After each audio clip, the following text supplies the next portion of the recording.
आज सरला जी के घर पर उनकी सबसे छोटी बहू का आगमन हुआ था। सरला जी के चार बेटे थे, तीन का विवाह हो चुका था और आज सबसे छोटी बहू भी आ गई थी। सरला जी बहुत खुश थीं कि चलो अब उनकी जिम्मेदारी पूरी हो गई। सरला जी की कोई बेटी नहीं थी। बेटी को पाने की ख्वाहिश में ही उन्होंने चार बेटों को जन्म दिया था, लेकिन अब उन्हें पता चल चुका था कि शायद उनके भाग्य में बेटी नहीं है, तो उन्हें बुढ़ापे में बहू के रूप में ही बेटियों का सुख प्राप्त होगा। इसलिए वह अपने बेटों की शादी का इंतजार करती थी। सरला जी अपनी बहू को बेटियों की तरह प्यार करती थी और उनका बहुत ख्याल भी रखती थी। सारी बहुएं भी सरला जी का बहुत ख्याल रखती थी, क्योंकि वह सास नहीं एक माँ की तरह उन्हें प्यार करती थी और उन्हें कभी ऐसा लगा ही नहीं कि वह अपने ससुराल में है। सरला जी ने घर का माहौल ऐसा बना रखा था कि सब एक दूसरे से मिलजुल कर रहते थे।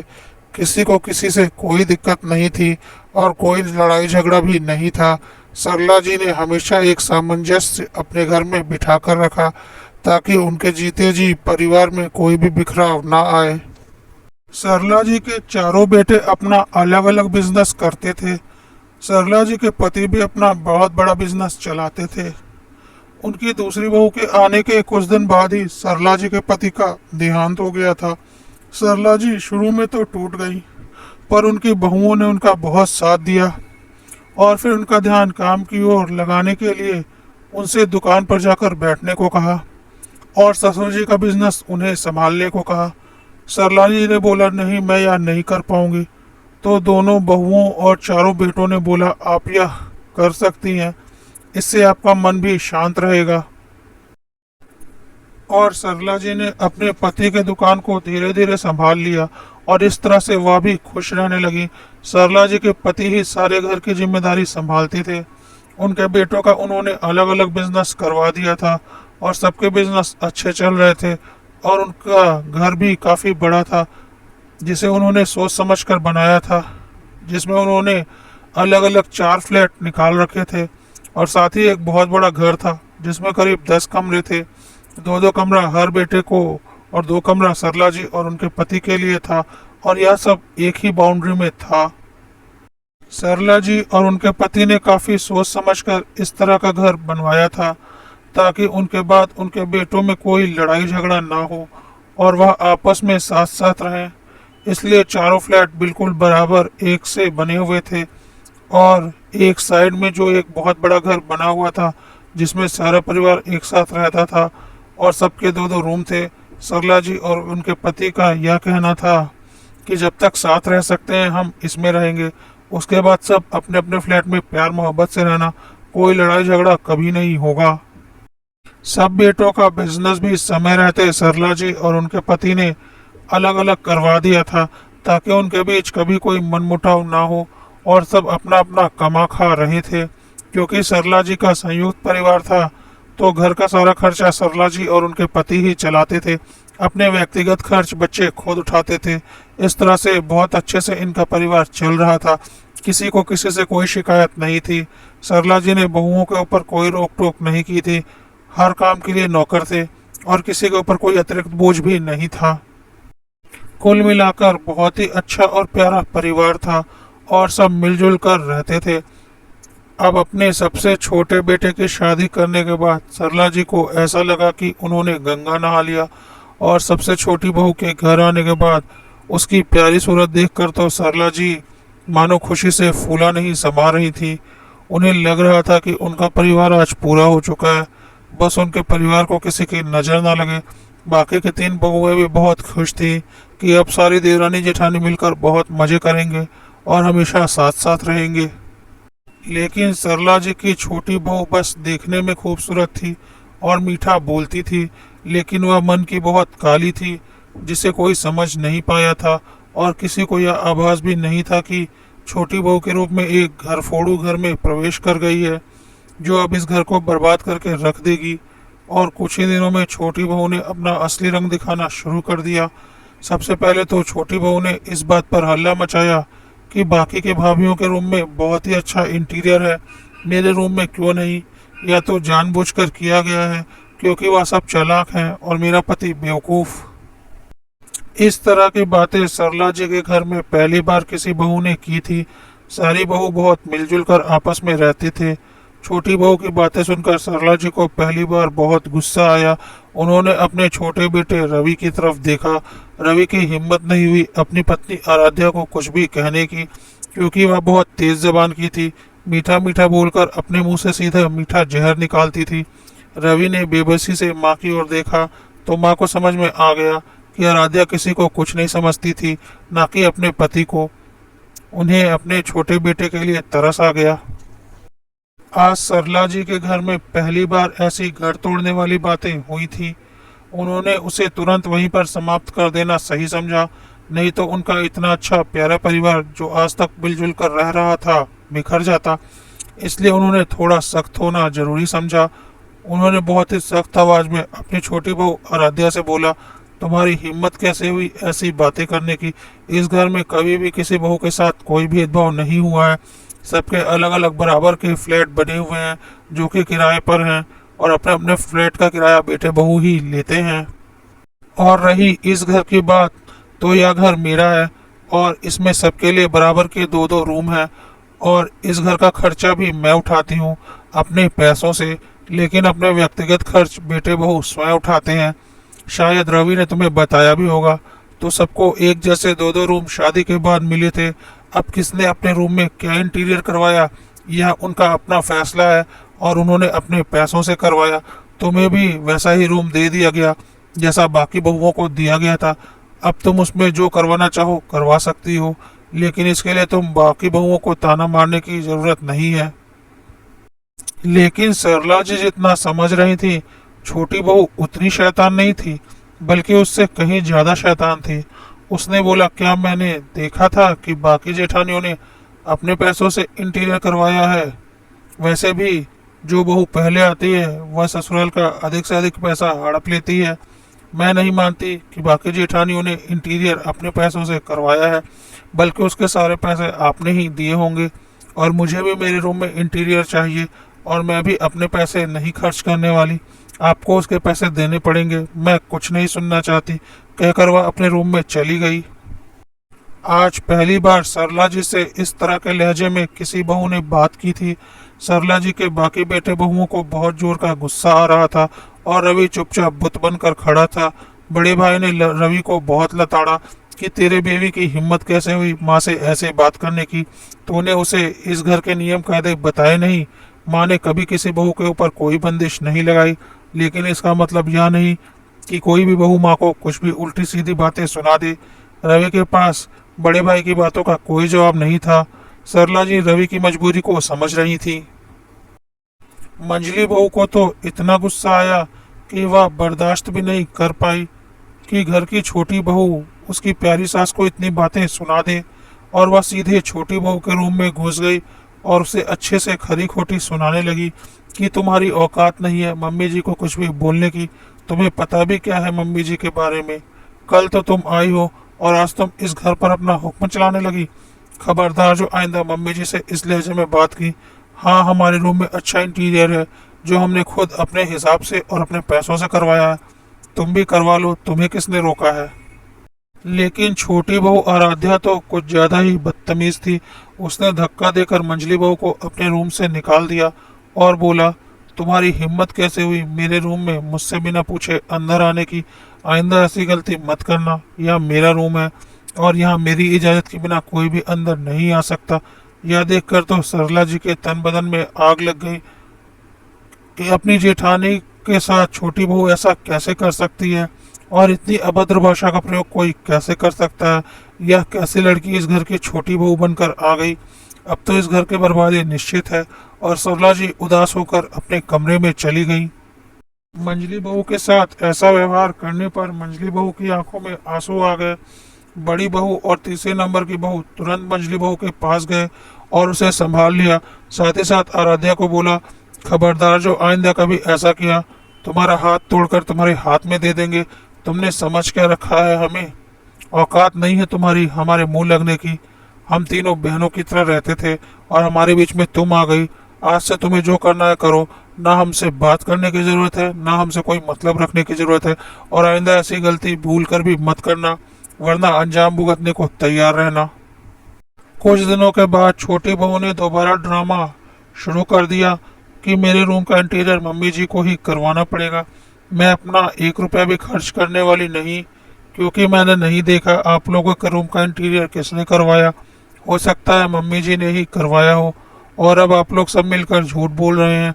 और रवि को क्या पता, वह तो दुकान में रहता है। वैसे भी शादी के पहले कोई लड़का इन सब बातों पर ध्यान नहीं देता। सरला जी को लगा कि घर में कुछ ज़्यादा ही कलह हो रहा है, तो उन्होंने बोला ठीक है, तुम्हें जो करवाना है करवा लो, मैं सारी पेमेंट कर दूंगी। उन्होंने लड़ाई झगड़े से बचने के लिए ऐसा बोला, लेकिन सरला जी का स्वभाव शुरू से ही ऐसा था कि उन्होंने कभी अपने बेटों में कोई भेदभाव नहीं किया था। इसलिए अब रवि के रूम के इंटीरियर का पैसा देना उन्हें सही नहीं लग रहा था, क्योंकि बाकी बहुओं ने भी अपने रूम में इंटीरियर करवाया था अपने पैसों से। इसलिए सरला जी ने बाकी की 3 बहुओं को अपने रूम में बुलाया और बोला, छोटी बहू का स्वभाव तुम लोगों से बिल्कुल अलग है और उसे समझाना मेरे बस की बात नहीं, लेकिन मैं अपने चारों बहुओं में कोई भेदभाव नहीं कर सकती। इसलिए उसके रूम के इंटीरियर में जितना भी पैसा लगेगा उतना पैसा मैं तुम तीनों को भी दे दूंगी। इस पर तीनों बहुओं ने बोला, नहीं मम्मी, हमें पैसे नहीं चाहिए। हमें पता है छोटी बहू का स्वभाव हम तीनों से अलग है और उसकी वजह से घर में पहले ही बहुत परेशानी बढ़ चुकी है। आप उसके रूम का इंटीरियर करवा दीजिए, शायद इससे उसे शांति मिल जाए। छोटी बहू का स्वभाव सच में इन तीनों बहुओं से बहुत ही अलग था। जहाँ यह तीनों बहुएं आपस में मिलजुल कर हंसी खुशी रहती थी, एक दूसरे की मदद भी करती थी, वहीं छोटी बहू हर वक्त अपने रूम में दरवाज़ा अंदर से बंद करके रहती और फ़ोन पर बातें करती रहती थी। वह सिर्फ खाना खाने के लिए ही रूम से बाहर निकलती थी, उसे बाकी कोई किसी से मतलब नहीं था। सरला जी को समझ में आ चुका था कि छोटी बहू के स्वभाव की वजह से उनका संयुक्त परिवार टूटने की कगार पर आ चुका है और जल्दी इस परिवार में अलगाव निश्चित है। खैर, इंटीरियर का काम हो जाने के बाद छोटी बहू ने फिर एक नया ड्रामा शुरू कर दिया। अब उसका कहना था कि शादी में उसे बाकी जेठानियों से कम जेवर चढ़ाए गए हैं, और सरला जी ने बोला, मैंने कभी भी अपने बहुओं में कोई भेदभाव नहीं किया है और सबकी शादी में बराबर सोना चढ़ाया है। हाँ, जेवर के डिज़ाइन जरूर अलग हैं, पर उनका वजन लगभग बराबर ही है। लेकिन आराध्या यह बात मानने को तैयार नहीं थी। उसका कहना था, मैंने फोटो में भाभीियों के जेवर देखे हैं, बाकी भाभीियों के जेवर मेरे जेवर से बहुत ही ज़्यादा भारी हैं, जो कि फ़ोटो में साफ पता चल रहे हैं। सरला जी को समझ में आ चुका था कि आराध्या हमेशा कुछ न कुछ बवाल मचाती ही रहेगी और हर बार मुझसे ऐसे ही पैसे ऐंठती रहेगी, जिससे मैं मेरे बाकी बेटों के हक के पैसे उसे देती रहूंगी, जो कि किसी भी तरह से सही नहीं है। इसलिए सरला जी ने बिना कोई जवाब दिए वहां से जाना ही सही समझा। अगले दिन छोटी बहू के पिताजी का फ़ोन सरला जी के पास आया। थोड़ी बहुत औपचारिक बात करने के बाद उन्होंने भी वही बात कही कि आपने मेरी बेटी को बाकी बहुओं से कम जेवर चढ़ाए हैं, तो आपको ऐसा भेदभाव नहीं करना चाहिए। अब सरला जी को समझ में आ चुका था कि आराध्या का स्वभाव ऐसा क्यों है।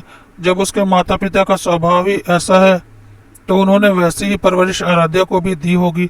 अब उसे रिश्तों से ज़्यादा पैसों का महत्व बताया होगा और बेईमानी करना भी सिखाया होगा। सरला जी को यह समझ में आ गया था कि यह सब आराध्या जानबूझकर कर रही है, ताकि सास की कमाई के अधिक से अधिक पैसे उसके पास पहुंच जाएं। इसलिए सरला जी ने अब सोच लिया था कि वह आराध्या की कोई भी फिजूल की मांगे नहीं मानेगी। उन्होंने आराध्या के पिता से बोला, आपको और आपकी बेटी को जो भी करना है कीजिए, मैं आपकी कोई बात नहीं मानने वाली। अगले दिन आराध्या के माँ पिताजी आराध्या के ससुराल सरला जी से मिलने आ गए और फिर वही बातें बोलने लगे कि आपको अपने सारे बेटे बहुओं को बराबर ही देना चाहिए, कम ज़्यादा नहीं देना चाहिए। मेरी बेटी इस घर की छोटी बहू है और इसके पहले की बहुओं को आपने क्या दिया क्या नहीं दिया वह हम नहीं जानते, लेकिन यदि वह बोल रही है कि उनके जेवर उससे भारी हैं तो सच ही बोल रही होगी, तो आपको उसको भी उसके हिस्से का सोना दे देना चाहिए। यह अच्छी बात नहीं होती कि बहुओं में भेदभाव किया जाए। सरला जी ने बोला, मैं अब आपकी बेटी को कुछ नहीं देने वाली। उसका पति कमाता है, उसको जो कुछ भी इच्छा है अपनी पति से पूरी करवा सकती है, कोई रोक टोक नहीं है। रवि ने आराध्या के पिता को सफाई देनी चाहिए, तो आराध्या रवि से तुरंत लड़ने लगी और उसे बुरा भला कहने लगी। रवि को अंततः चुप होना पड़ा, क्योंकि आराध्या इतनी बदतमीज लड़की थी कि उसके आगे कोई जबान खोलता तो वह उसको कुछ भी बोल देती थी, भले ही वह उसका पति या उसकी सास ही क्यों ना हो। और अपने बेटे की मजबूरी सरला जी को बहुत अच्छे से पता थी, और उन्हें यह भी पता था कि उनका बेटा एक बुरी लड़की के जाल में फंस चुका है और यह उनकी गलती है, लेकिन वह कर भी क्या सकती हैं। कोई किसी का चेहरा और आवाज़ ही सुन सकता है और देख सकता है, उसका काला दिल तो नहीं देख सकता। लेकिन सरला जी ने सोच लिया था, अब वह उसकी नाजायज मांगों के आगे नहीं झुकेंगी। आराध्या के पिताजी ने बोला, यदि आपका यह कहना है कि आपने सब बेटों को बराबर सोना दिया है, तो फिर आप अपनी बाकी के बहुओं के जेवर और मेरी बेटी के जेवर को तुलवा कर देख लीजिए। तो सरला जी ने बोला, बिल्कुल नहीं, मैं आपको सफाई क्यों दूं? मैंने बराबर दिया है या नहीं यह मेरा दिल जानता है, और मैंने बराबर दिया है, और इसके लिए मैं किसी को कोई सफाई नहीं देने वाली, ना ही मेरी कोई बहू अपना कोई जेवर निकालेगी। मेरे लिए मेरे चारों बेटे बहू बराबर हैं और बराबर ही रहेंगे। जिसे जो मानना है माने, जिसे नहीं मानना है ना माने। मैं किसी को कोई सफाई देने के लिए बाध्य नहीं हूँ, लेकिन फिर भी मैं एक बार वह फोटो जरूर देखना चाहूँगी जिसे देखकर आप और आपकी बेटी बवाल मचा रहे हैं। जरा मैं भी तो देखूं। आराध्या के पिताजी ने अपने मोबाइल में आराध्या की शादी के वक्त उसकी बड़ी जेठानी ने जो जेवर पहना था वह दिखा दिया, जो कि काफी बड़ा हार था और काफी भारी कंगन थे। आराध्या के सास उसे देखकर मुस्कुराने लगी और बोला, वाह, आपकी बेटी ने जिस जेवर को देखकर मेरे ऊपर इल्जाम लगाया है ना, वह जेवर मेरी बड़े बहू के माता पिता ने उसे उसकी शादी पर दिया था, जो कि मेरे दिए गए जेवरों से दुगनी वजन के हैं, और उसके माता पिता ने उसे दिया है। तो इस हिसाब से तो आपको आराध्या को जेवर देने चाहिए, ताकि उसकी बराबरी की ख्वाहिश पूरी हो जाए, क्योंकि उसे तो उसके मायके से इतने भारी जेवर मिले ही नहीं जितने मेरे बाकी बहुओं को मिले हैं। ऐसा मैं नहीं बोल रही हूँ, ऐसा आपकी बेटी और आप खुद बोल रहे हैं। और अब हमें आपको और आपकी बेटी को कोई सफाई नहीं देनी।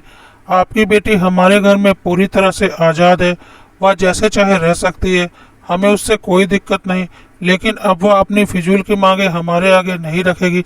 हम उसकी कोई नाजायज मांग पूरी नहीं करने वाले, क्योंकि ऐसा करना मेरे बाकी बेटे बहुओं के साथ नाइंसाफ़ी होगी। क्योंकि मेरी संपत्ति पर मेरे चारों बेटों का बराबर का हक है, और मैं किसी एक बेटे और बहू को बार बार उस संपत्ति में से एक बड़ा हिस्सा देकर बाकी बेटे बहुओं के साथ गलत नहीं करना चाहती। ना ही मेरी संपत्ति का अभी कोई बंटवारा हो रहा है, यह सब मेरे जाने के बाद ही होगा, जो कि मैं जाने से पहले सारा इंतजाम करके जाऊंगी। और आपकी बेटी की वजह से मेरा इतना प्यारा परिवार बिखरने के कगार पर आ गया है। अब मैं कुछ सख्त फैसला लेने जा रही हूँ। आपकी बेटी और दामाद अब मेरे इस घर में नहीं रह सकते। हाँ, मुझे मेरे छोटे बेटे रवि से बहुत प्यार है, पर मैं उसकी मजबूरी भी समझती हूँ। पर मैं एक बेटे के प्यार में अंधी होकर बाकी बेटों पर अत्याचार होते नहीं देख सकती। और आपकी बेटी बहुत ही बदतमीज और मुंहफट किस्म की लड़की है, जो कि कभी भी बड़े और छोटों का लिहाज तक नहीं करती। और अब मेरा फैसला यह है कि आपकी बेटी मेरे घर में नहीं रहेगी, बल्कि अपने फ्लैट में जाकर रहेगी, या उसे जहाँ रहना है वहाँ रहे, लेकिन मेरे घर में अब उसके लिए कोई जगह नहीं है। इस पर आराध्या ने तुनक कर कहा, अरे वाह, ऐसे कैसे? बाकी के बेटे बहू आपके घर में आराम से रहें और आपके खर्चे पर पलें और खाएं, और मैं और मेरा पति अपने फ्लैट पर रहें, ताकि अपना खर्चा भी खुद चलाए और अपने फ्लैट का किराया भी हाथ से जाए। यह क्या बात हुई? मैं भी यहीं पर रहूंगी जैसे बाकी के बेटे बहू रहते हैं। मैं अपने पैसे फालतू में क्यों खर्च करूं और अपने घर का किराया फालतू में क्यों गंवाऊं? इस पर सरला जी ने कहा, बाकी बेटे बहू अपने दायरे में रहते हैं और बड़े छोटों का लिहाज करते हैं, मिलजुल कर आपस में प्यार मोहब्बत से रहते हैं, ना कि खुद को इस घर का मालिक समझ कर रहते हैं। क्योंकि इस घर की मालकिन मैं हूँ, और जब तक मैं जिंदा हूँ मैं ही रहूंगी। और यह घर मेरा है और इस घर की मालकिन मैं हूँ, तो यहाँ वही होगा जो मैं चाहूंगी। तुम हो कौन जो खुद को इस घर की मालकिन समझ रही हो और यहाँ के फैसले ले रही हो? बहुत दिनों मैंने तुम्हारी बदतमीजी बर्दाश्त कर ली, अब सोचकर कि शायद तुम सुधर जाओ। लेकिन मुझे पता है कुत्ते की दुम कभी सीधी नहीं होती, तो तुम कभी सुधरने वाली नहीं हो। तो अपना बोरिया बिस्तरा समेटो और मेरे घर से निकलो। यह मेरा घर है, मेरे पैसों से बना हुआ है और मेरे पैसों से चलता है, और मैं किसी के ऊपर आश्रित भी नहीं हूँ। अपना बिजनेस खुद चलाती हूँ, और मेरे घर में वही रहेगा जिसे मैं चाहती हूँ, और जिसे मैं नहीं रखना चाहती वह मेरे घर में नहीं रह सकता। समझ में आई मेरी बात? तुरंत मेरे घर से बाहर निकलो। इस पर आराध्य और उसके पिता ने हेकड़ी दिखाने की कोशिश की और बोला, अभी तुरंत मेरी नई शादी हुई है और मैं इस घर में आई हूँ। मैं चाहूँ तो आपको झूठे केस में फंसा सकती हूँ कि आपने मेरे ऊपर अत्याचार किया है। सरला जी ने बोला, तुम्हारी पहली बदतमीजी देखकर ही मैं समझ चुकी थी कि तुम आगे कहाँ कहाँ दिमाग चला सकती हो। इसलिए उसी वक्त मैंने तुमसे छुपाकर सारे घर में सीसीटीवी कैमरे लगवा लिए थे, तो तुम्हारी एक एक हरकत उस कैमरे में रिकॉर्ड है और तुम्हारे साथ इस घर में कितने अत्याचार हुए हैं यह भी उसमें रिकॉर्ड है। तो जिससे जो बोलना है बोल दो और जो करना है कर लो। हम सीधे हैं, इसका यह मतलब नहीं कि तुम कुछ भी बोलोगी और हम उसे मान लेंगे। हम अपने हक के लिए लड़ना जानते हैं।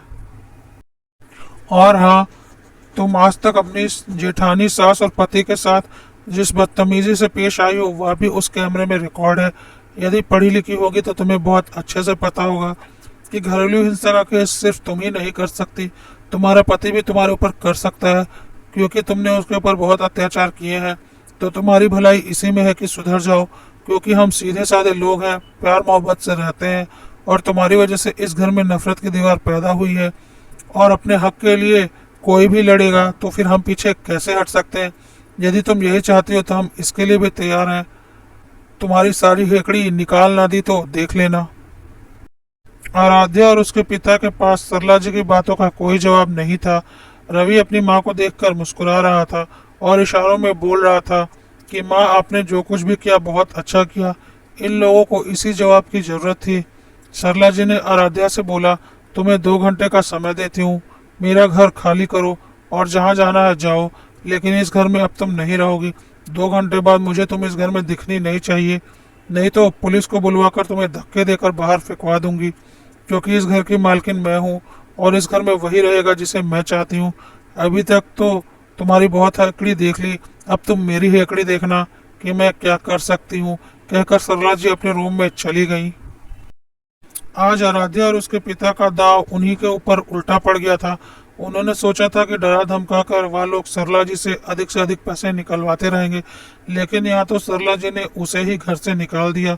रवि का फ्लैट किराए पर लगा हुआ था, जो कि तुरंत खाली नहीं होता। मजबूर होकर आराध्या और रवि को एक किराए के घर में शिफ्ट होना पड़ा। कहाँ आराध्या ने सरला जी से अधिक पैसे ऐंठने की सोची थी और कहाँ उसे खुद किराए के घर में आना पड़ा। उस घर में वह ऐश की जिंदगी जी रही थी। हर काम के लिए नौकर चाकर थे। दिन भर वह एसी रूम में पड़ी रहती थी। घर खर्च के नाम पर कोई खर्चा नहीं था। अब तो घर का किराया भी दो और अपना खर्चा भी खुद चलाओ। अब ऊंट पहाड़ के नीचे आ चुका था।